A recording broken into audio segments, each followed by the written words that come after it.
안녕하세요. 저는 살아온 인생 반 이상을 제주도에 살다가 결혼하면서 서울로 상경한 기혼 여성입니다. 우리는 우스갯소리로 벼락 맞을 확률보다 복권 1등할 확률이 더 희박하다라고 얘기하곤 하잖아요.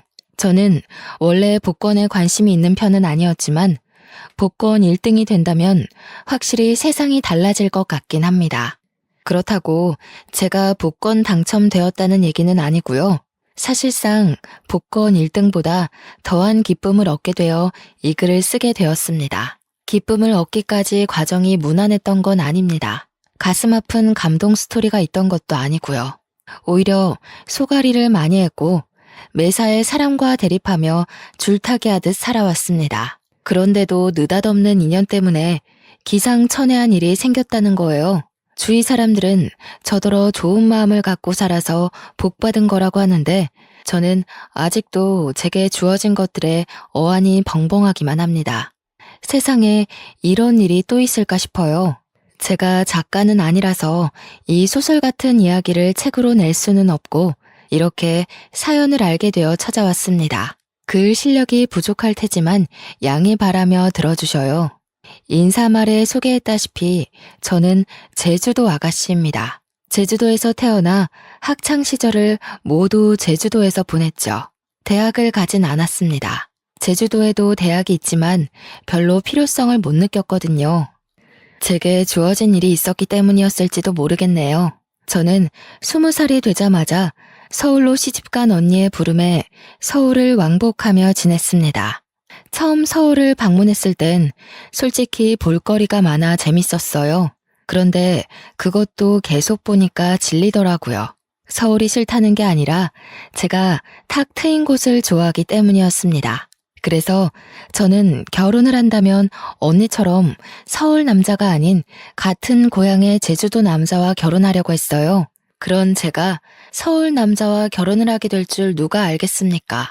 남편과 제가 처음 만난 곳은 기내에서였습니다. 서울로 볼일을 보고 제주도로 돌아가는 비행기에서 남편을 처음 만나게 되었는데 당시 남편이 제 옆자리에 있었어요.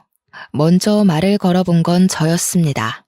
남편이 제주도 지리가 그려진 팜플렛을 들고 있길래 고향 짬밥으로 오지랖 좀 피웠던 거죠. 제주도 관광 가시나 봐요? 서귀포 갈치도 맛있는데. 저기 에어릅 쪽 갈치가 진짜 장난 아니에요. 방송도 타졌어요. 절대 후회 안 하실 거니까 갈치 먹을 거면 에어릅 가세요. 아, 제 소개가 늦었네요. 제가 제주 토박이에요. 아, 그래요? 마침 잘 됐네요. 제가 제주도는 처음 가보는 거라서요. 혼자 여행을 하기에 어디가 좋을까 찾아보는데 사람들이 제주도 많이 추천해 주더라고요. 에어릅? 거기 어디쯤에 있어요? 잘 몰라서 그러는데 위치 좀 알려줄래요? 관광 대화를 시작으로 남편과 저는 제주도 이야기를 많이 나눴습니다.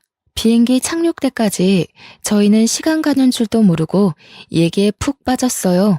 저는 고등학교 졸업 후 서울과 제주도 왕복을 자주 했기에 사투리가 제법 물러진 편이었습니다. 남편이 제주도 사람들이 자주 쓰는 사투리가 뭐냐면서 묻길래 그런 것도 알려주고 배우기도 했는데 저도 나름 재밌더라고요. 매번 서울에서 제주까지 왕복하는 게 지루하기만 했던 제가 그날만큼은 눈 깜짝할 새 제주도에 도착한 게 놀라울 따름이었죠. 그리고 착륙해서 그대로 작별 인사를 하는데 거기서 남편이 제게 연락처를 물어봤어요. 그렇게 만난 것도 인연인데 앞으로 연락하며 친하게 지내고 싶다고 하더라고요. 저도 남편과 제법 잘 통한다고 생각했기 때문에 흔쾌히 수락했는데 그게 연인으로 이어질지 몰랐습니다. 서울 남자였던 남편은 제 번호를 따간 지 12시간도 안 돼서 연락이 왔었고 그날 홀로 여행을 간 거라서 자기가 지리를 잘 모르겠다고 저더러 놀아달라 그랬어요. 그렇게 빠른 시일 내에 가까워진 우리는 남편의 고백으로 서울 돌아가는 날이 될 때 연인이 된 겁니다. 주로 남편이 저를 보러 주말마다 제주도로 날아오는 편이었어요. 제가 서울을 갈 때는 남편이 일을 하고 있는 데다가 또 제가 외박은 할 수가 없었기에 만나기 어려웠습니다. 제가 서울을 자주 방문했던 건 친언니가 형부랑 같이 서울에서 오메기떡이 주재료인 카페를 하고 있었기 때문입니다. 친언니가 당시 임신을 하고 있었는데 애 낳으면 일에서 손을 놓을 거라고 했고 형부는 다른 사업을 시작할 거라면서 저더러 나중에 그 카페를 물려받으라고 인수인계 해주는 상황이었어요. 그러나 당장 카페에서 매일 일할 수 없었던 이유는 아직 제주도에서 친정 부모의 일을 도와줘야 하기 때문이었습니다. 아빠는 고기잡이 어부였고 엄마가 제주에서 오메기떡 장사를 했는데 저는 언니 카페에 물려받은 거라 굳이 공부를 안 했고 그 전까지만 엄마와 아빠의 일을 번갈아 가면서 도왔습니다. 언니의 오메기떡 카페는 엄마한테 배운 비법으로 서울 가서 장사하는 거였죠. 어쨌든 그렇게 남편이 주말에 제주도로 오면 하룻밤 자고 올라가고 그랬습니다. 친정 부모님이 보수적이기 때문에 제가 외박을 할 수 없어서 밤늦게까지만 같이 놀다가 남편은 모텔에서 숙박하고 저는 집에서 자는 데이트를 이어갔어요. 그러길 반복하다 보니 남편이 저더러 하루 종일 같이 있고 싶다고 저랑 있으면 생기가 돋고 즐겁다면서 결혼하자고 하는 겁니다. 당시 제 나이가 32살이긴 했지만 그때의 삶에 만족했기에 결혼에 대해선 생각도 해본 적 없었습니다. 원래 청혼은 이렇게 당황스러운 건가 싶었지만 저도 남편을 너무 좋아했기 때문에 깊게 고민하지 않고 결혼을 약속하게 되었죠. 결혼의 시작은 합가였습니다. 제가 모은 돈이 적기도 했고 시모 말이 제가 살림을 할 줄 모르니까 합가부터 시작을 하라고 하더라고요. 남편은 저한테 결정권을 줬기에 제 대답이 곧 답이었는데 저는 시모의 제안을 수락했습니다. 남편에게 더 좋은 아내가 되고 싶어서 시모한테 살림을 배워야겠다고 생각했거든요. 시부는 워낙 바쁜 사람이라 항상 새벽 일찍 나가고 저녁 늦게 들어온 사람이었는데요. 사업장의 오너라고 했으니까 어쩌면 당연한 거였어요. 그래서 시부는 제가 거의 얼굴 마주할 일이 별로 없었습니다. 거의 일주일에 3번 볼까 말까 했어요. 결혼식 때 말고는 인사도 제대로 나눠본 적이 없어서 효도하고 싶어도 기회가 전혀 없었어요. 남편은 시부를 너무 신경 안 써도 된다고 하더라고요. 원래 바쁜 사람이라서 누가 챙겨주는 것도 아마 부담스러워 할 거라고 말이죠. 그때부터 저는 시부의 안부를 굳이 궁금해하지 않았습니다. 저는 시집을 가면서부터 친정 일을 못하게 된 대신 친언니 카페로 매일 출근을 할 수 있는 여건이 되었는데요. 이제부터 출근을 하겠다고 시모에게 미리 알렸더니 시모가 그것을 못마땅해 하더군요. 그걸 꼭 지금 다녀야 되겠니? 그리 급한 것도 아닌 것 같은데. 결혼 생활에 적응하고 나면 다녀도 되는 거 아니냐? 언니 출산 일이 얼마 안 남아서요. 저희 사정도 좀 급한 상황이에요. 제주도 살 때는 거리 때문에 자주 못 다니고 있었거든요. 여기서는 그리 멀지 않아서 빨리 배울 수 있을 것 같더라고요. 그럼 내가 제대로 살림도 못 가르치겠네. 너희 분가하려면 살림을 빨리 배우는 게 좋을 텐데. 섬에서 올라왔으니 모르는 게 많을 거 아니야. 서울집이랑 섬집은 많이 다르다. 예, 네가 제주도에서 어떤 집에 살았는지 모르겠는데 서울 아파트는 그런 데랑 차원이 달라서 배워야 할 게 수두룩해. 언제 다 배워서 네 남편 챙기려고 그러니? 제가 서울집을 안 가봤겠습니까? 저희 친언니 부부네 집이 서울입니다. 대화를 좀 하다가 알게 된 거지만 시모는 제가 제주도 섬에서 올라온 처녀라는 것에서 수준 차이 난다고 생각하고 있었어요. 아무리 꼬질꼬질하게 있어도 서울 사람은 귀티가 나고 아무리 치장을 해도 섬 사람은 빈티가 난다는 생각이더라고요. 그건 조금만 대화를 해봐도 느껴지는 부분이었습니다. 당연히 불쾌했죠. 그러나 시모가 제게 직접적으로 욕하는 것도 아니었고 은근히 무시하는 경향으로만 툭툭 던졌던지라 제가 대놓고 시모 말에 불쾌함을 드러내기가 애매했어요. 그나마 할 수 있었던 건 시모 말에 무조건 굽히고 들어가지 않는 걸로 대신 불편했던 감정을 풀어냈습니다. 예를 들면 제가 카페에 출근하는 걸 막으려는 시모의 제안을 뻔뻔하게 거절했고 시모가 빙빙 둘러서 자기 원하는 대답을 유도하려 할 때 그걸 시종일관 눈치 없는 척 하는 것 정도였습니다. 그럴 때면 시모가 저를 답답해하면서 한 번씩 자기 분에 못 이겨 저를 포기해버리고 말았어요. 그 덕에 다행히 언니 카페에서 출근을 매일 할 수 있었습니다. 남편에게는 시동생이 하나 있는데요. 시동생이 이 시댁에서 좀 남다른 존재더라고요. 남편과 달리 우수인재 축에 속해서 진작에 유학생활을 하고 있었다고 하더군요. 남편은 공부머리가 뛰어나지 않아서 시부가 유학 제안을 했었지만 바로 거절했다고 했고요. 그래서 시댁은 다른 집과 다르게 희한하게도 장남보다 차남이 우대받는 입장이었습니다. 몰랐는데 시모가 제게 촌스럽다고 은근히 돌려서 서울 여자들이랑 비교했던 것처럼 남편한테도 은근히 시동생과 비교를 하지 뭡니까? 넌 내년에 봉급 얼마나 오른다니? 그래도 다닌 지 오래됐는데 이제 좀 확 오를 때 되지 않았나? 그놈의 쥐꼬리만한 월급 때문에 내가 다 답답하던데. 공무원이 올라봤자죠. 엄마가 생각하시는 만큼 오를 리 없으니까 그만 좀 물어보세요. 어차피 저한테 별다른 관심 없으시잖아요. 얘 봐라. 잔소리도 다 어미의 정이야. 내가 진작에 사업 하나 해보라고 했잖니. 요즘 같은 세상에 공무원 하나 해가지고 뭐 해먹고 살래? 네 동생 봐라. 벌써 그 나이에 한 달에 용돈만 돈 100만 원씩 보낸다. 내가 이걸 장남한테 받아야지 막내한테 받는 게 말이니? 어떻게 돈 불릴 궁리를 안 하는가 몰라. 시댁에서는 시부도 사업을 하고 있었고 시동생도 사업을 막 시작해서 단번에 성장했다고 했습니다. 그런 집안에서 남편만 공무원으로 안정직에 있는 상황이었는데요. 어떤 집안에서는 공무원이 남편 감으로 딱 좋다고 칭송하는데 시모는 돈이 확확 튀면서 졸부같이 사는 걸 좋아하는 것 같았습니다. 그렇다고 제가 친언니의 개인 사업을 물려받는 건 또 안 좋아했어요. 혹시라도 제 사업이 잘 돼서 자기네 식구보다 잘 나갈까봐 염려하더라고요. 무조건 자기 집에서 성공하는 사람이 있어야 된다고 보는 듯 했습니다. 남편은 내성이 생긴 건지 시모 말에 대강 대답할 뿐 별다른 감정을 드러내지 않았습니다. 옆에서 듣기만 해도 제가 대신 화가 나는데 정작 당사자가 가만히 있으니 제가 뭐라 나설 수는 없겠더라고요.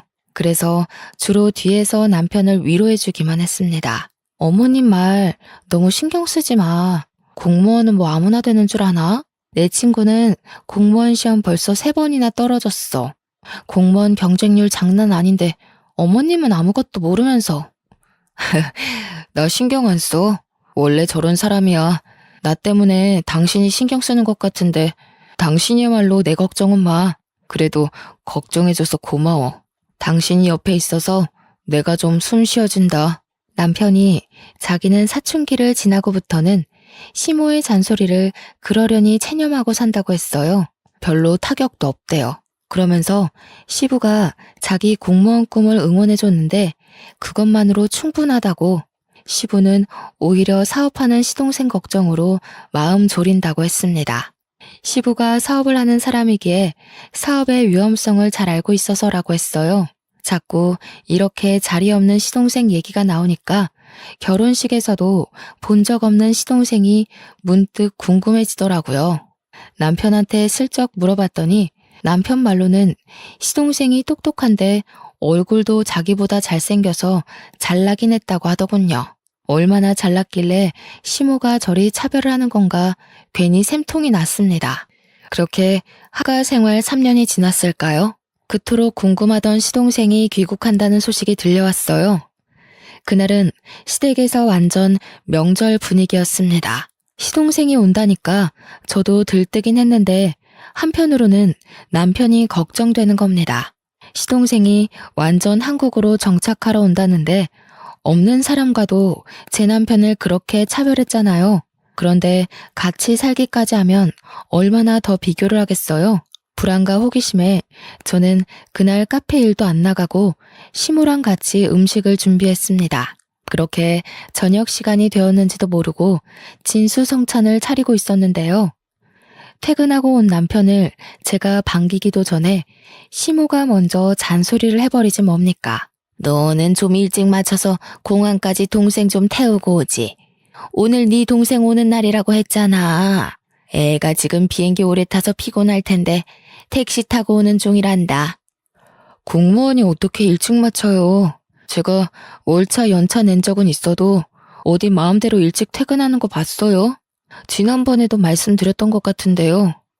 그러니까 말이다. 네가 진작에 사업을 해서 대표 자리 떡하니 맡고 있었으면 시간 구애받지 않았을 거 아니냐. 우리 집 남자들 사주는 죄다 사장인데 너는 누굴 닮아서 그렇게 도전 정신이 없니? 이쯤 되니까 저는 얼굴도 모르는 시동생이 궁금한 걸 넘어서 참 얄미웠습니다. 남편이 익숙해져 괜찮다고 했지만 어느 누가 비판받는 것에 적응이 되겠습니까? 아마 그건 마음속 관역이 닳고 닳아서 화살이 그냥 통과될 만큼 너덜너덜해진 걸 거예요. 마침내 시동생이 도착했고 초인종 소리에 시모가 불이 나게 달려갔습니다. 아이고 내 새끼 고생 많았다. 세상에 왜 이렇게 말라졌어? 밥도 제대로 못 먹고 일만 한 거 아니야?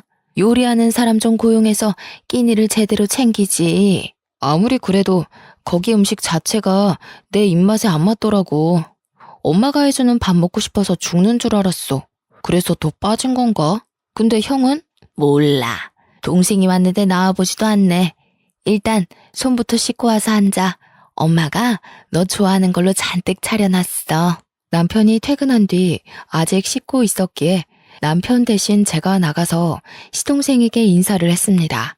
남편이 시동생을 잘났다고 엄청 자랑을 했었잖아요.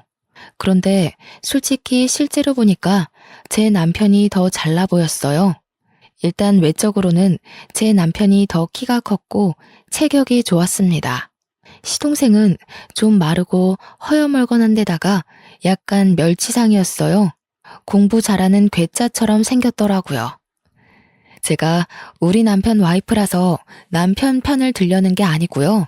정말 남편이 시동생을 한참 좋게 평해준 거였다니까요. 그러니까 제 눈에 시모는 시동생이 돈을 많이 벌어서 그거 하나만 가지고 좋아하는 것 같았어요. 형수님, 형한테 얘기 들었습니다. 듣던 대로 인상이 부드러우시네요. 형이 얼마나 형수님 자랑을 하던지. 저도 형수님처럼 좋은 여자 만나서 결혼하고 싶어요. 시모 때문에 시동생을 미리부터 미워하고 있었지만 막상 시동생을 만나니까 제가 얄미워했던 게 미안할 만큼 성격이 동글동글하고 좋더라고요. 그 순간 누구한테도 해보지 않을 불평이었는데도 시동생을 욕했던 제 자신이 부끄러웠습니다. 시동생이 이렇게 살가워서 남편이 시모가 시동생을 편애해도 그리 칭찬하고 감쌌나 봅니다. 그렇다는 말은 시댁에서 남편을 싫어하는 사람은 시모뿐이라는 거잖아요. 왜 그럴까 곰곰이 생각하게 되다 보니 문득 남편과 시동생이 안 닮았다는 걸 알게 되었습니다. 실례인 걸 알지만 저도 모르게 그걸 식사 자리에서 말해버렸더니 분위기가 싸해진 거 아니겠습니까? 질문을 한 건 저인데 당황한 것도 저였습니다. 아무도 제 말에 답을 안 하고 침묵만 흐르던 그때 가장 먼저 입을 연 건 시동생이었어요. 형수님 모르셨구나.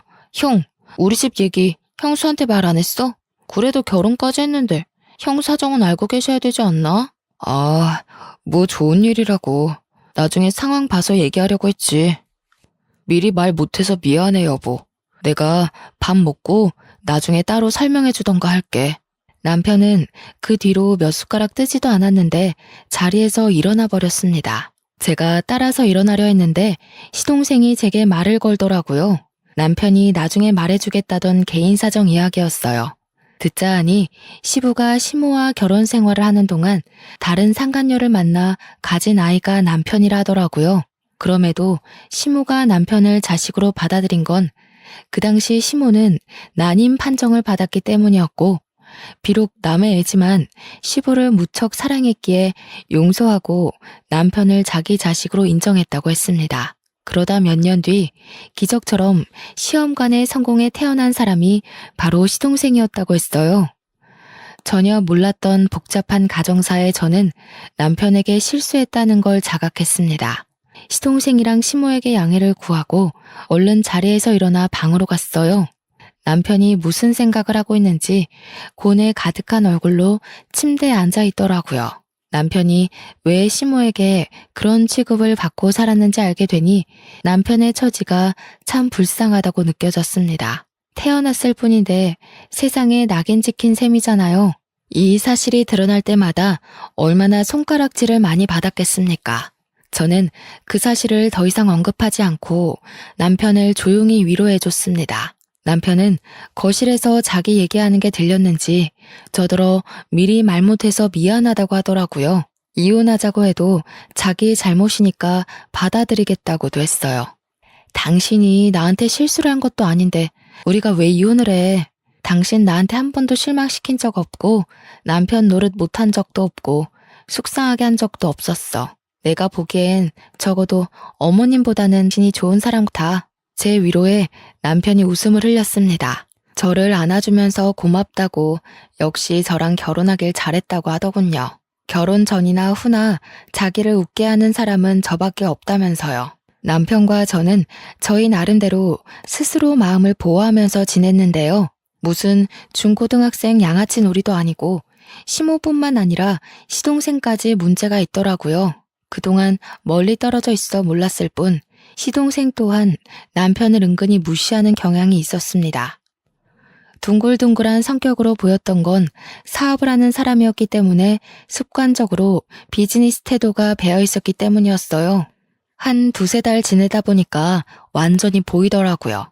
아주 자기 엄마랑 똑 닮아선 제 남편에게 형형 거리면서 뻔뻔한 요구를 다 하더라니까요. 형!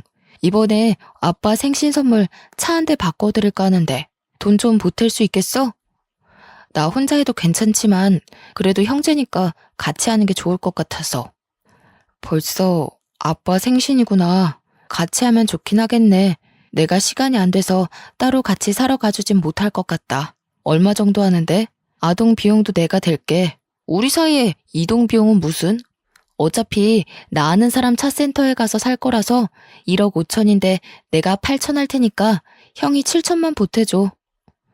시동생은 부탁은 다 저런 식이었습니다. 갖가지 그럴싸한 이유를 들먹이며 남편의 주머니를 털려고 했어요. 그럴 때마다 남편은 할 수 있는 선에선 보탬이 되었지만 저렇게 몇 천이나 보태어야 하는 일엔 매번 고개 숙이며 미안하다고 하는 게 사과하기 일쑤였습니다. 그러면 시동생은 자기 작전에 성공했다는 듯 으쓱거리면서 남편의 사정을 몰랐던 척했어요. 아, 깜빡했다. 형 공무원이지. 요즘 주변에서 억소리 나는 사업주들만 만나다 보니까 형 공무원이라는 걸 생각 못했네. 미안해. 이런 식으로 아주 거만하기 짝이 없게 남편을 놀려주고 떠나더라고요. 시모처럼 대놓고 구박하는 것도 아니고 남편 생각하는 척하면서 교묘하게 사람 속을 뒤집어 놓는 거 아니겠어요? 남편 말로는 시동생이 큰돈 만지는 사람이다 보니까 진짜 자신의 주머니의 사정을 깜빡해서 그러는 거라고 생각했는데 제 눈에는 아무리 봐도 시동생의 괘씸한 고의로 보였습니다. 시동생이 오기 전에는 시모 한 명이 남편을 괴롭혔다면 이제는 그 스트레스가 2배가 되어버린 것 아닙니까? 남편은 제가 끼니를 잘 챙겨주고 따로 건강영양제까지 챙기는데도 갈수록 기운이 빠지고 수척해졌습니다. 이게 다 시모랑 시동생 때문이라고 생각했어요. 차라리 저를 괴롭혔으면 좋겠다고 생각할 정도였다니까요. 남편 없을 때는 제게 고나리질하지만 남편이 있기만 하면 시모와 시동생의 목표물은 남편으로 돌아섭니다. 제가 뒤에서 남편에게 위로하고 챙기는 것도 한계가 있었어요. 남편에게 제가 별다른 힘이 되어주지 못하는 것 같자 저는 남편에게 우리 그만 분가를 해보는 게 어떻겠냐고 제안했습니다. 우리 대출 받아서 분가하자. 같이 모으고 있던 돈까지 합치면 작은 집 정도는 구할 수 있잖아. 당신 이렇게 기운 없어지는 거 못 보겠어. 이대로면 나 당신 말도 안 듣고 어머님이랑 도련님한테 싸움 걸지도 몰라. 저는 제주살이를 하면서 어릴 때부터 아빠와 엄마의 직장을 놀이터처럼 놀러 다녔다 보니 진상인 사람들을 익숙하게 봤습니다. 그때마다 제가 부모님 지키겠다고 7살 어린 나이에 어른에게 주먹질을 하고 그랬어요. 그래서 부모님께도 많이 혼이 났었어요. 혹시라도 제가 다른 데 가서 사고를 칠까봐 걱정해서였겠죠. 오랜만에 진상인 사람들 만나니까 과거에 들끓던 에너지가 올라오는지 저는 정말 시무랑 시동생과 다툼을 일으킬 것 같았어요. 남편을 위한 것도 있지만 제가 살기 위해서라도 분가를 하고 싶었습니다. 남편은 생각해보겠다고 하더니 하루 뒤에 바로 긍정적인 답변을 주었어요. 그 뒤론 망설이지 않았습니다. 하루라도 빨리 시모와 시동생을 남편과 떼어놓고 싶어서 저녁 식사 자리에서 얘기를 했어요. 저희가 분가를 하겠다고 시모에게 알리자 역시 예상했던 대로 시모는 돈도 없는 것들이 살림 동낼 생각 있냐고 성질을 부렸습니다. 버는 사람 따로 있고 쓰는 사람 따로 있어? 혹시라도 우리한테 손 벌릴 생각이면 말하라. 지금 애비랑 동생이 돈 잘 번다고 콩고물 좀 떨어지지 않을까 생각하나 본데 절대 그럴 리 없다. 우리가 알아서 할 거니까 엄마는 신경 쓰지 마세요. 손 벌릴 생각 없으니 분가할게요. 아버지한텐 제가 따로 연락드리겠습니다. 왜 그래 형? 내가 와서 불편해서 그래? 그럼 그냥 형이 있어. 내가 따로 독립할게. 형 돈도 없으면서 왜 굳이 바보 같은 짓을 해? 이럴 때면 진짜 나이 거꾸로 먹는 것 같다. 바보? 시동생의 섬나는 발언에 저는 남편의 아내로서 더 이상 듣고만 있을 수 없었습니다. 그래서 저도 모르게 제주살이 하면서 억세졌던 성격이 불쑥 튀어나와 버렸지요. 다들 돈 하나름 쥐어줘 보거나 그런 말씀들 하세요. 맨손에 맨입으로 돈 없네 마네. 남의 주머니 사정 놀리지 마시고요. 그렇게 돈이 많으면 좀 뿌려보시든가요. 그래야 우아하면서 입 벌리고 부러워하기라도 하죠.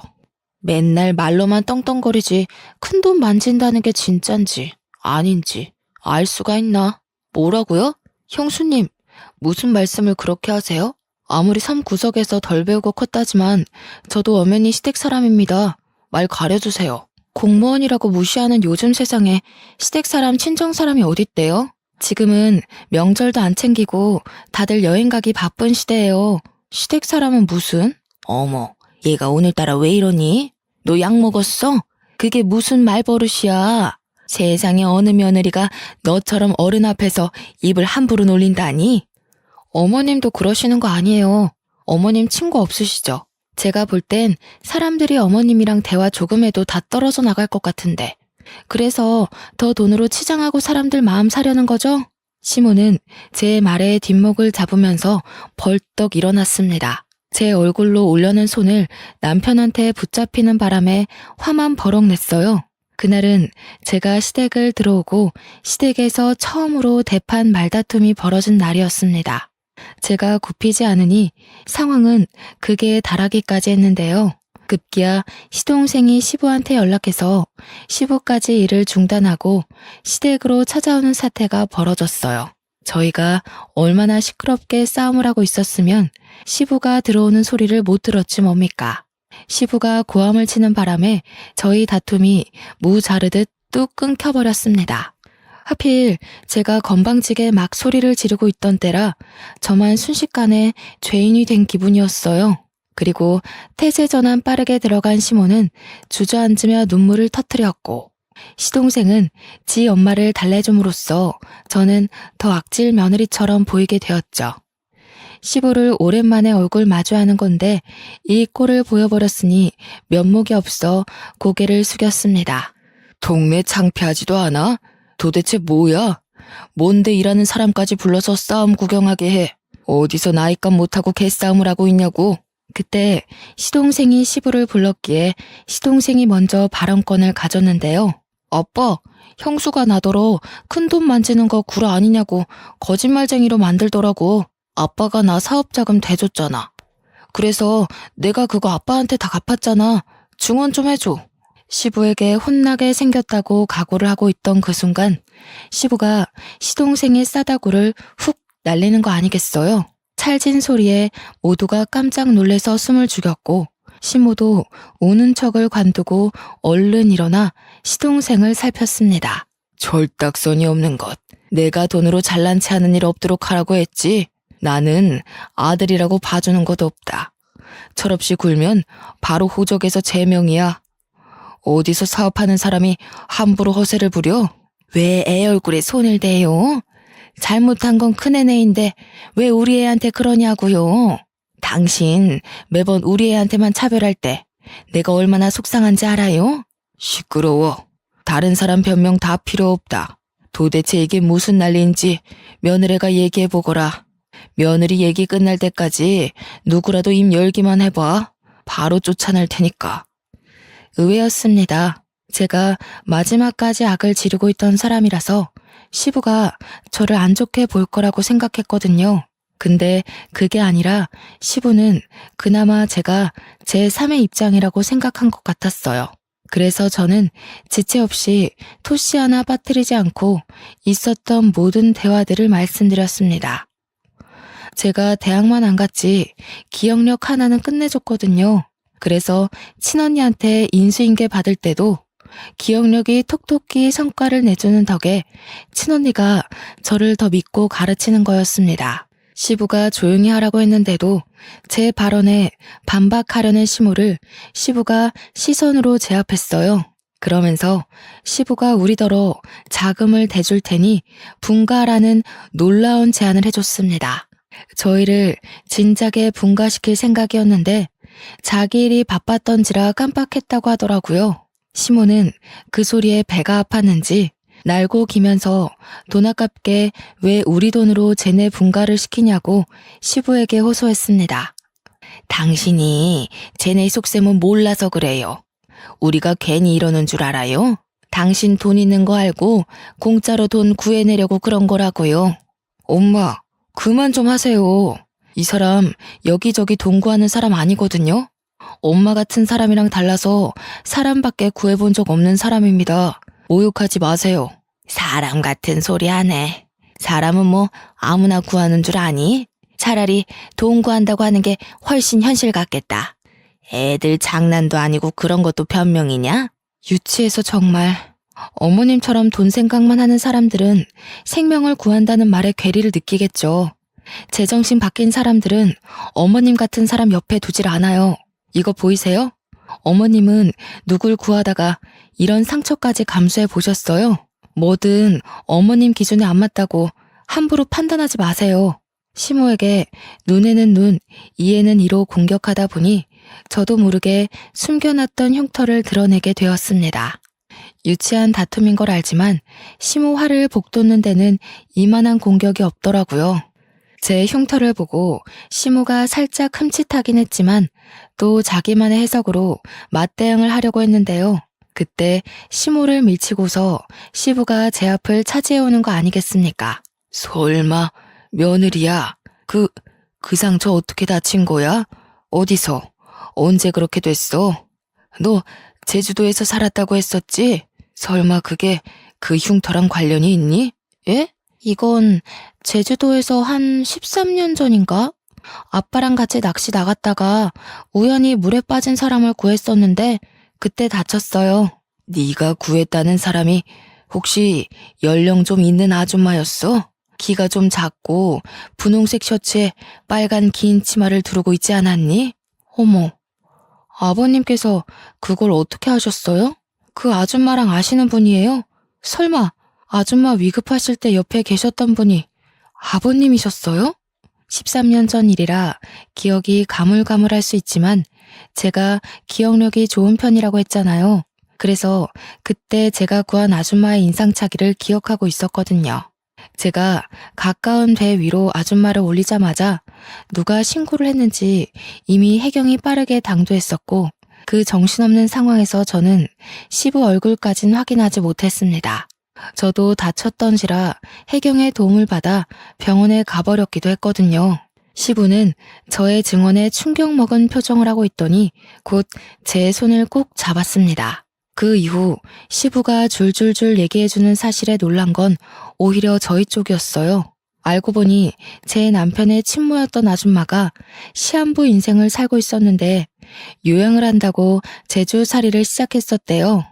바다가 보고 싶다는 아줌마 말에 시부는 배까지 빌려서 아줌마와 같이 바람을 쐬었는데 시부가 잠시 자리를 비운 사이 배가 흔들렸고 그 바람에 아줌마가 바다에 빠졌다고 하는 겁니다. 우연히 거길 지나갔던 사람이 바로 저와 아빠였던 거예요. 아빠랑 배낚시를 하고 있던 저는 당시 고등학생이었는데 제가 먼저 그 상황을 먼저 목격했거든요. 그래서 물에 빠진 아줌마를 보자마자 망설임 없이 뛰어들었어요. 그런데 아줌마를 건져 올리는 과정에서 바위에 세게 부딪히는 바람에 다리에 커다란 생채기를 내고 말았죠. 피가 뚝뚝 떨어지는 와중에도 저는 사람을 구하느라 정신이 없었고 뒤늦게 달려온 아빠가 제 다리를 살폈습니다. 그 상황에서 아마 시부는 아줌마를 살리기 위해 인공호흡을 하고 있었던 걸로 기억해요. 정신이 없던 와중에도 시부는 제 다리에 난 상처를 유심히 보았나 봅니다. 시간이 흘렀는데도 상처를 보고 단번에 기억을 떠올리다니. 그 당시 제가 아줌마를 살렸지만 원래 아줌마는 시한부였기 때문에 4달 후 사망했다고 합니다. 그러면서 아줌마가 죽기 전에 자기를 살렸던 저를 꼭 만나고자 했다고 방방곡곡 찾으려고 했다는 거였죠. 그런데 저를 찾기란 쉽지가 않았고 아줌마는 결국 저를 만나보지 못하고 세상을 떴답니다. 충격적인 과거를 읊어주면서 시부는 눈물까지 흘렸습니다. 내가 너를 얼마나 찾았는데 이렇게 바로 옆에 있는 줄도 몰랐구나. 내가 지질이도 바보였다. 며느리로 둔 지 수년째인데 이 사실을 이제 알다니. 저는 시부와 그 아줌마가 관계 있다는 사실에 놀란 것도 있지만 제가 시동생한테 들었던 내용과는 이야기가 달라서 혼란스러운 것도 있었습니다. 그러니까 시부의 상간녀 스토리는 제대로 알고 보니 시모가 전부 거짓말로 지어낸 스토리였어요. 원래는 시부가 시모가 아닌 아줌마랑 먼저 혼인한 사이였는데 이미 몸이 안 좋은 채로 결혼을 강행했던지라 아줌마는 일부러 시부와 혼인신고는 하지 않았다고 했고 아이를 낳고서 더 악화된 건강 때문에 제주도를 가게 되었다고 합니다. 그리고 제주살이 한 지 한 달 만에 그 사고를 당해 아줌마의 컨디션은 급속도로 저조했다고 해요. 자기의 죽음을 예감한 아줌마는 시부한테 빌게 된 소원이 하나 있었는데 그게 바로 시부의 재혼이라고 했답니다. 시부와 아줌마는 서로 많이 사랑하는 사이여서 아줌마가 시부 혼자 남겨진 걸 가장 걱정했대요. 그래서 꼭 재혼을 했으면 좋겠다고 했다지 뭡니까. 시부가 서류상에는 첫 결혼으로 보이겠지만 사실상 시모와 재혼을 했던 거였습니다. 시부는 아줌마의 마지막 소원을 들어주기 위해서 당시 아줌마의 요양보호사로 있던 시모와 계약 결혼을 했고 아줌마는 그걸로 이제 시부 걱정 않고 마음 편히 눈을 감았다고 했어요. 이 사실은 남편도 처음 듣는 것 같았습니다.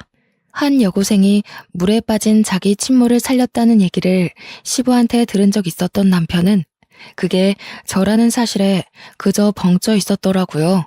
그리고 다른 의미로 시모랑 시동생도 충격을 먹은 채 입을 다물고 있었어요. 그러니까 결과적으로 지금 제게 시모인 저 사람이 아줌마의 요양보호사라는 거잖아요. 대단한 사모님인 척 하던 저 아줌마가 원래는 우리 남편처럼 월급쟁이였다는 거 아닙니까? 어이없어서 웃음이 나왔는데 이런 뒷이야기는 시동생도 처음 알았나 봅니다. 자기 출생 비밀과 출신이 생각보다 형편없다고 생각했는지 자기 엄마한테 분노를 느끼고 있었어요. 사실상 손가락질 받아야 할 사람이 우리 남편 쪽이 아니라 자신 쪽이라는 사실을 자각한 것 같더라고요. 시동생은 시모한테 불같이 화내면서 따지고 있었습니다. 그러거나 말거나 저랑 시부와 남편은 시모 쪽과는 다른 세상에 있었어요. 아무래도 먼저 간 정원 엄마가 너를 알고 며느리로 들인 게 아닌가 싶어. 어떻게 이런 인연이 다 있을 수 있니? 내가 어떻게 이리 소중한 사람을 몰라봤을까? 아니야, 아버님. 저는 할 일을 했을 뿐인걸요. 아줌마가 살아계셨다면 좋았을 것을. 그래도 아버님 말씀하시는 거 들어보니까 아줌마가 정말 좋으신 분이었다는 게 느껴져요. 고맙구나. 내가 이제 먼저 간 정은 엄마한테 얼굴 둘 수 있겠어. 그리고 사돈댁에도 곧 인사를 드리러 가야겠다.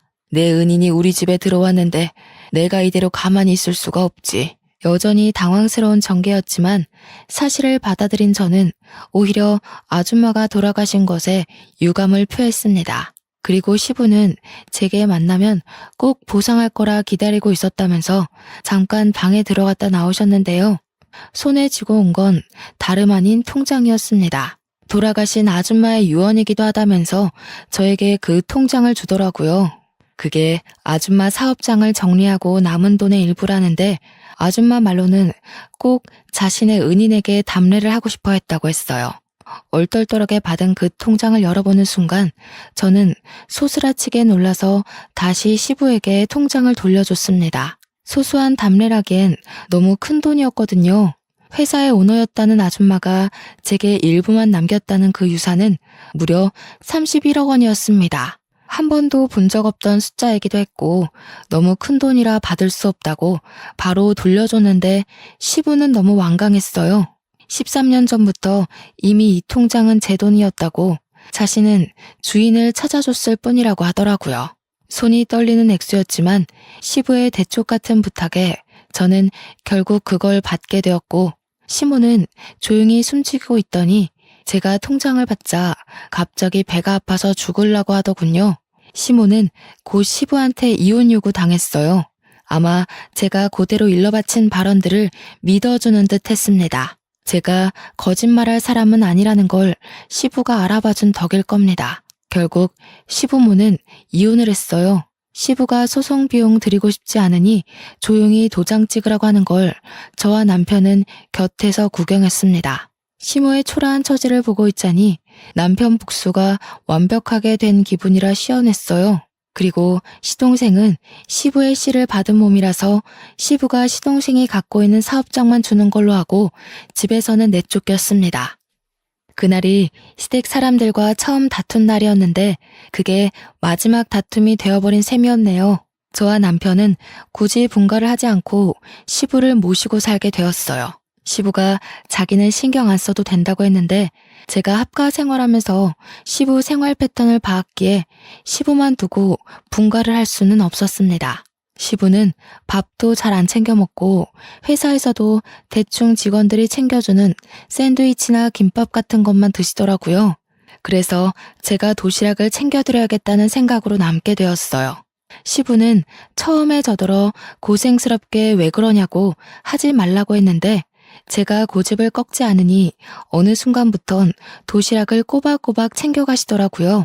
그 때문인지 과거에는 저녁 식사 때 함께한 적 없던 시부가 요즘은 저녁 식사 시간에 맞춰서 퇴근을 하고 오십니다. 제가 분위기를 좀 잘 띄우는 타입인데요.